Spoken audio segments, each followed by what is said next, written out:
I'd love to say a blank canvas, but obviously this is a well-used canvas. Can you tell me where you would start? Where I'd start? Well, I think you look great. I think you've got great skin, you know, great shape. So you're on all the right track.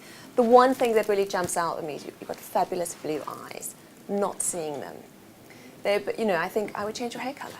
I would actually go darker. Now that's probably like shock because you've always been blonde and you would never think about that. But actually, I think going a little bit dark would really bring your eyes out more and make them pop and really draw attention to it, because I think the blonde's a bit draining. So I think you need some warmer tones in your hair. That's the one thing that really jumps out at me as something to try and something new. Your skin's great, you know, really looks fantastic, so I wouldn't worry about having Botox or anything like that. I don't think you need it unless you really feel like you need it.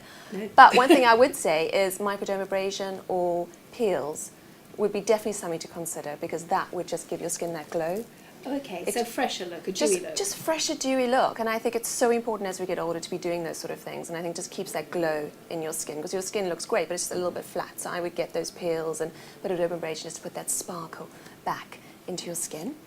But you're looking great, and the other thing I'd say, and just a small little thing, is I'd have your teeth whitened. Okay, all right. I mean, there is a list of things we could do, but it isn't just women, is it? It's men as well. It's everyone. I think men and women are getting more and more self-conscious about the way they look, or perhaps just being aware of the way they look. And I don't think it's a positive, you know, a negative thing. I think it's good to be aware and actually want to preserve the way you look. And we've all got more energy. We're all working for longer, and we just want to feel good about ourselves. We want to like what we see in the mirror, and it's great to have access to various treatments that enable you to achieve that. Nicky, how did you start? And I suppose you have to be very brutal, and thank you for your honesty this evening with me. But how did you start to actually get into the business? What was your history? Well, I'm a qualified dietitian, and then I went into the area of personal styling, because I just, you know, when I found I was a dietitian, it was really hard to tell people, don't eat this and don't eat that. And when you just feel rock bottom. Whereas with styling, I can immediately give you that quick fix. I can immediately make you feel better about yourself. And then it's so much easier to talk about cutting this out and changing this and doing those different things.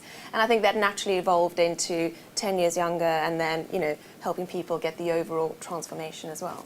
Is there a danger, though, that we can almost cross that line and become more obsessed with how we look? Absolutely, it's everything in moderation. I think you do have to be careful not to become too obsessed, and too much cosmetic intervention can in fact be aging. You look at people like Jordan, who's had a lot done at a very young age and is starting to look a lot older for her years. But I just think, you know, do it for the right reasons, do it when you need it, and you know, enjoy the results. Don't think, oh, that's great, I need more, because that's when you can very easily overstep the mark.